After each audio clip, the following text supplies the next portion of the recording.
Halo, selamat datang kembali. Hari ini kita mau lanjut penelusuran kita nih. Kita bakal fokus ke materi yang Anda bagikan. Bab 4 soal kenapa sih pengetahuan itu kayak menghilang gitu ya. Jadi nggak kelihatan lagi kalau kita udah ahli. Anda pernah ngalamin kan? Kayak coba belajar dari pakar, misalnya koki jago, musisi, atau programmer handal gitu. Tapi pas ditanya, mereka malah bingung jelasin gimana persisnya mereka lakuin itu. Nah, sumber Anda nyebut ini kutukan pengetahuan atau curse of knowledge. Ya, makin jago seseorang, makin susah gitu inget gimana rasanya jadi pemula. Atau bahkan buat ngomongin hal-hal dasar yang buat mereka udah otomatis banget. Nah, misi kita kali ini, kita mau coba bongkar fenomena ini yang dibahas di bab 4. Gimana keahlian bikin pondasi pengetahuan jadi kayak nggak kasat mata, terus gimana juga caranya kita bisa menggali wawasan berharga itu, meskipun si ahli sendiri mungkin sulit menjelaskannya. Oke, mari kita mulai. Sumber ini kan cerita soal cara kerja intuisi ahli ya. Contohnya menarik tuh, penelitian Adrian de Groot soal pemain catur master. Oh, yang itu ya? Iya, ternyata mereka itu nggak selalu mikir lebih jauh langkahnya dibanding pemain amatir. Menarik. Tapi, yang beda banget itu kemampuan pengenalan polanya. Recognition-nya itu loh. Jadi, sekilas lihat papan, mereka langsung ngeh, oh, ini posisi bagus. Atau, wah, ini ada ancaman. Mirip kayak petugas pemadam kebakaran yang udah pengalaman banget. Betul, betul. Mereka bisa ambil keputusan cepat banget di lapangan kan? Itu karena mereka ngenalin pola dari situasi-situasi sebelumnya. Udah kayak refleks gitu. Nah, ini inti dari apa yang kita sebut pengetahuan tacit. Atau ya intuisi ahli lah. Pengetahuan ini tuh udah nempel banget lewat pengalaman berulang.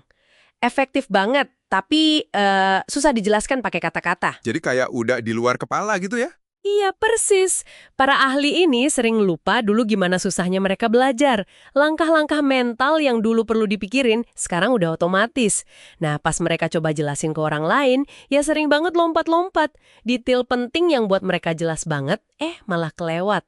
Tapi, gimana ya cara bedain intuisi ahli yang beneran dari sekedar tebakan untung-untungan?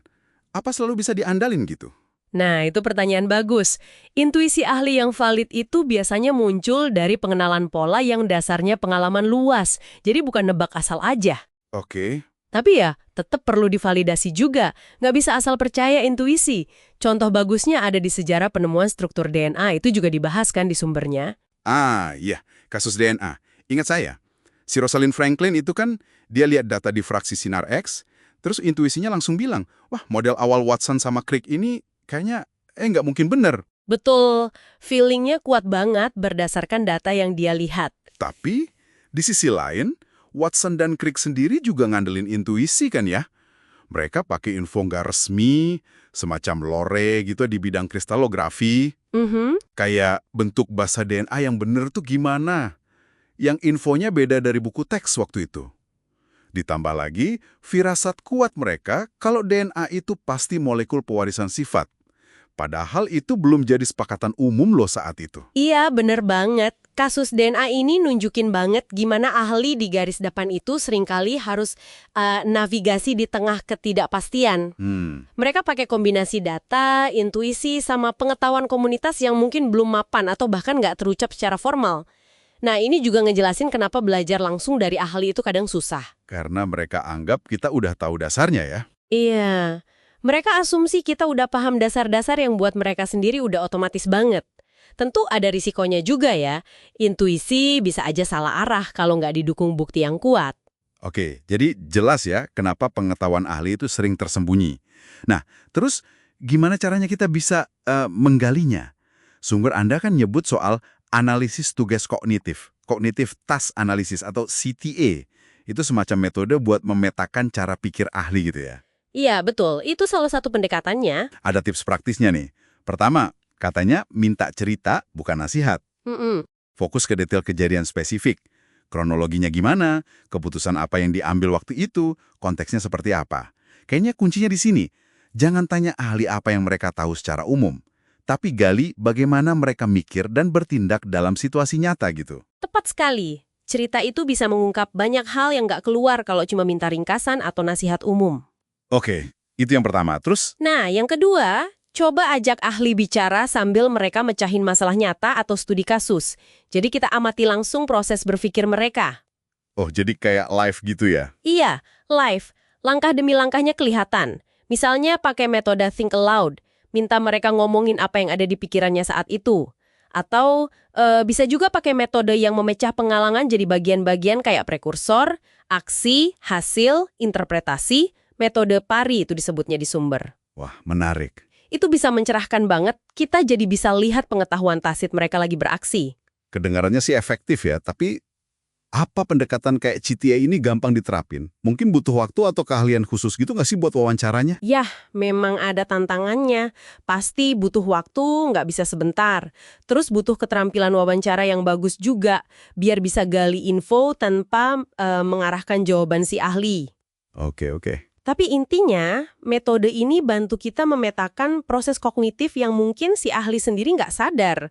Kita bisa ungkap asumsi-asumsi tersembunyi, jalan pintas mental, heuristics, sama langkah-langkah yang udah jadi kebiasaan mereka. Hal-hal yang sering dianggap, itu kan jelas banget. Padahal buat pemula, yang nggak jelas sama sekali. Jadi kesimpulannya nih buat Anda yang dengerin, ya keahlian itu emang punya efek samping. Bikin pengetahuan dasar jadi nggak kelihatan lagi, baik buat si ahli maupun buat kita yang mau belajar dari dia. Kutukan pengetahuan itu beneran ada, seperti yang ditekankan di bab 4 ini. Betul, tapi bukan berarti pengetahuan itu hilang selamanya loh ya. Dengan pendekatan yang pas, kayak fokus ke cerita spesifik tadi, atau observasi langsung pas mereka lagi kerja, kita bisa mulai kok menyingkap lapisan-lapisan pengetahuan tacit itu. Ini penting banget kalau Anda mau percepat proses belajar dari para pakar. Sip. Nah, sebagai penutup nih, ada satu pemikiran buat Anda bawa pulang. Kalau pengetahuan ahli itu sering tersembunyi karena udah jadi otomatis buat mereka, coba deh pikirin, seberapa banyak asumsi atau langkah-langkah yang nggak terucap dalam cara Anda belajar sesuatu sekarang? Atau mungkin dalam instruksi yang Anda dapat dari orang lain, jangan-jangan ada yang kelewat juga.